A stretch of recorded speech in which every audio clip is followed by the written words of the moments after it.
She expanded her research into the field of analytical spectroscopy after joining Professor Christian Huck team here in Innsbruck, Austria. She also worked with Professor Yukihiro Ozaki from Kwansei Gakuin University in Japan, where she focused on computational NIR spectroscopy and its applications to biomolecules. Dr. Grabska currently continues her work in the group of Professor Christian Huck, and she focuses on advancing analytical NIR spectroscopy. Her primary contribution to scientific advance is the development of new methods of analysis of NIR spectra based on the methods of computational chemistry. Okay, I give the floor to Dr. Grabska, please. Thank you very much.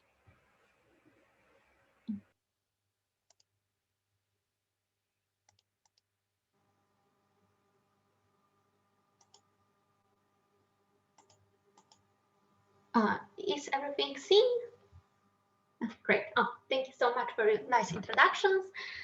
So today I will talk a little about water and quantum chemical calculations. So as you know, IR and Raman is not exactly the same as NIR. The difference is obvious because we use different approximations. In IR and Raman, it's harmonic approximations, and in NIR is anharmonic methods.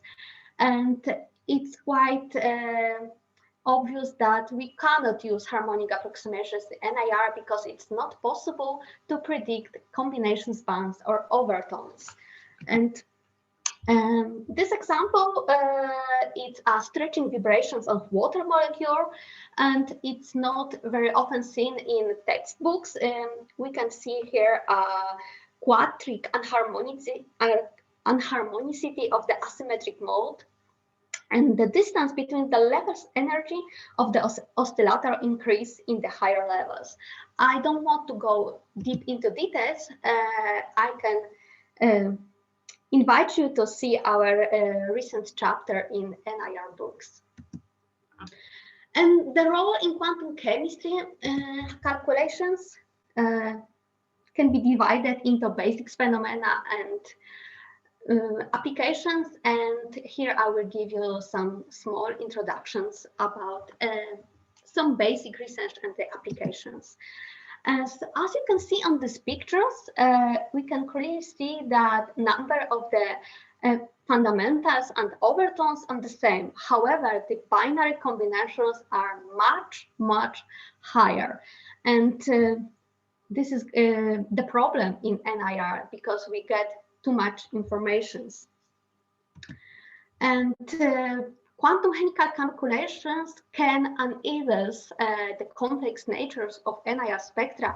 Here on the slides, you can see a common scale of the bands. On the right corner, down corner, you can see how many combinations bands are overlapping. And the black line is the sum of the whole overtones and combinations bands. We can also make better band assignments. In the past, we could only assign general and not very detailed information have got, but now with the quantum chemical calculation, we can assign even really small bands, and we can set what exactly is the origin of those bands. And important thing is that in NIR, we cannot exactly set that one band will be one assignment, because there is, as you can see in previous slides, a very big overlapping of those bands. In this case, we develop showing in a way of the heat maps, and then you can see more detailed how complex the spectra is. And also we can accurate fine spectral patterns that are discriminating even very similar molecules. This is an example of butyl alcohols. And also we can reproduce the spectral shifts due to isotopic substitutions. And also we can get a spectra, we can predict the spectra of isotope products that are not possible to buy from chemical suppliers. We can also, our knowledge from NIR have somehow to use in IR region, because in the region of CH stretching bands and fingerprint regions, we also have got a lot of combinations and overtone bands. We are using also this knowledge to simulate the spectra of medicinal plants, for example, thymo, rosmarinic acid, silicrystine, and some others. And we can also simulate another torrent of foods, for example, not famous melamine, and we can also see what is the difference between sensitivity in IR and in NIR. And of course, there are many studies. I will not saying more about this. I can send you to our recent review if you want to know more.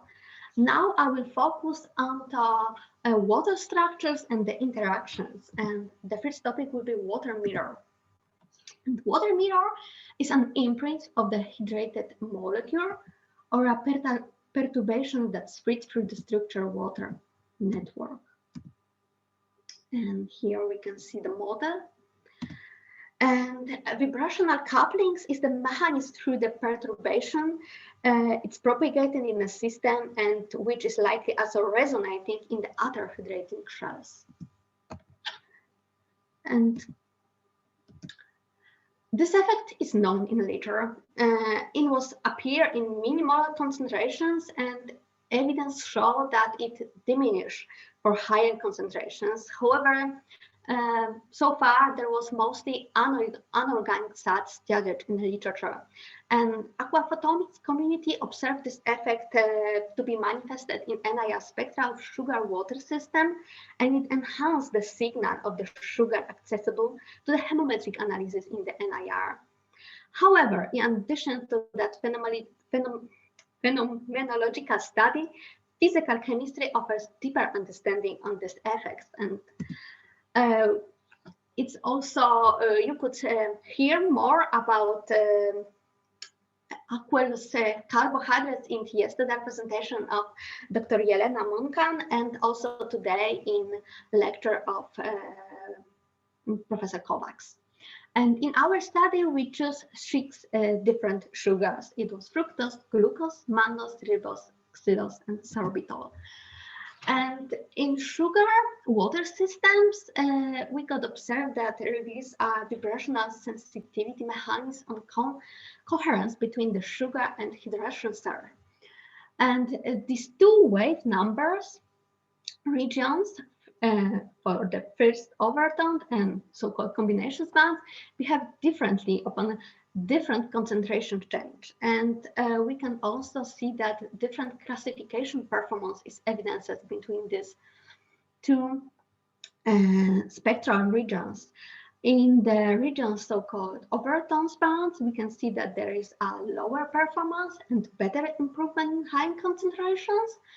But in the combinations band, we can see higher performance and moderate improvement in higher concentration.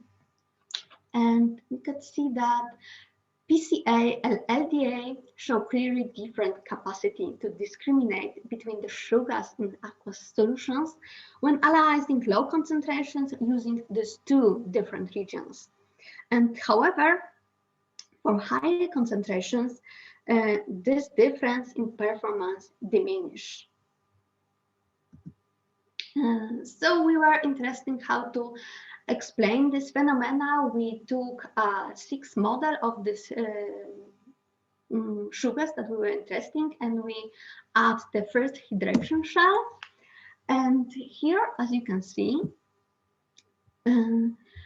we can see that in the overtone regions, we could only see bands that are coming from sugars. There is no cooperations band. But in the region of combinations band, we can clearly see the difference that this is a lot of the insights of the cooperations. As you could see, there was the difference in the performance that I showed you in the previous slide. And Schumann water system reveals a vibration selective mechanism, so-called water mirror of coherence between the sugar and hydration shell, and it's selective and it appears in the region of combinations. And we can see that in the spectrum, the bands are arising from coherent sugar and hydration shell vibrations that are resulting from mode coupling. And this mechanism leads to enhancing the spectral signal, as in fact a larger amount of molecule is sensed. However, increased analyte concentrations reduce the scale of coherent pattern vibrations effect. But in the region of first overtone, it does not appear. No enhancement that it leads to weaker signal. The anharmonic coupling between sugar, no anharmonic coupling between sugar and hydration shell. We will only see pure sugar bonds. And now we are studying the adding of second hydration shell, and I hope in the future will be possible to say something more. And the other topic that I want to say is what we are currently studying, what is hidden underneath NIR line shape of water. And when you Google IR water bands, the convolution, you will get many results. And it's showing what is inside these bands. And you can get dozen examples, but pay attention that when we're looking at it, we can see that this is really always one symmetric band. Is this really that? And this is their assumptions. And we can also say that IR is really well studied. However, in NIR, there is not so many publications about it. And recently, there was some publications, which was very inspiring, and this gives us something what to do next. In this work, authors focus on NIR spectrum of water, and they use molecular dynamics to uncover statistically representative populations of water species. You can see this here, what they were choosing. And we were thinking that we will go deeper into this study. And using simulations of the NIR spectra, we were using population of the water species that were shown in the previous slide. And we obtained the line shape of the spectra that really well reflecting this well-known spectral profile of water. And please note that there is a really interesting picture here.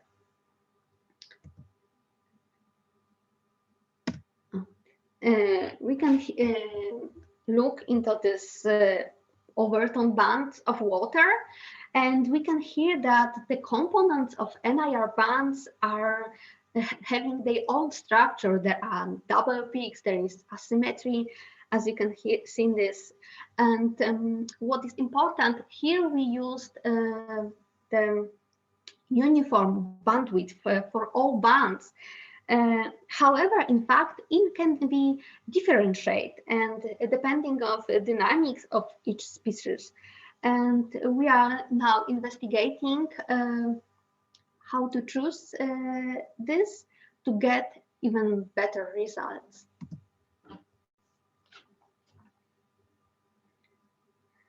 And similar pictures we can observe for IR bands of water.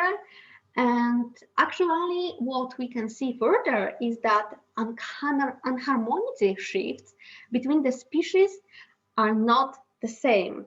As the results of the order of appearance on contributing band of each species is not the same in NIR and in IR. And we can see that results show really interesting picture of IR spectrum of water, when the contributions of overtones and combinations are quite prominent also in the region of OH stretching vibrations. However, this is all I wanted to show you today, and I hope we'll soon publish a publication which will have more details. Thank you very much for your attention. Thank you very much, Dr. Grabska, for your exciting presentation. I invite everyone to ask questions on the forum right now. Are there any questions from the audience?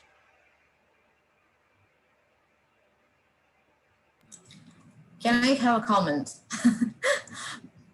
Can I? Yes, please, please. Oh, of course. I just want to say that, Justyna, this was fantastic.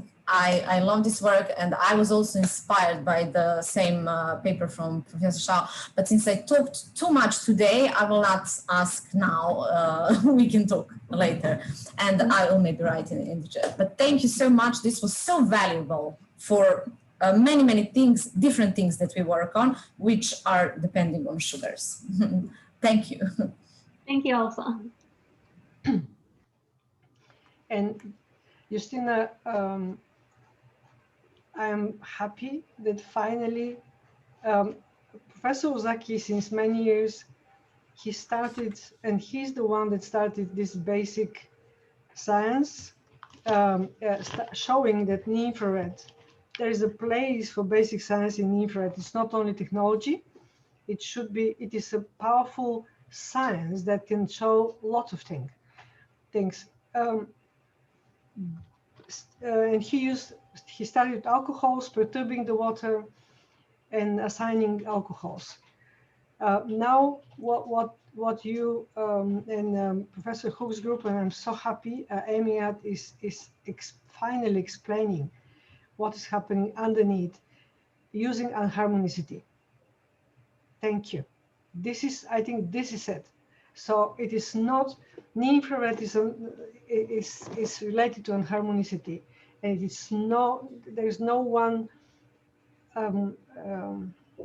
form that can fit everywhere. No, so each of those WOMACs that we have identified has an own face and has to be approached individually, I think. So I wish you good luck, the whole team. Thank you very much. And looking forward to the results.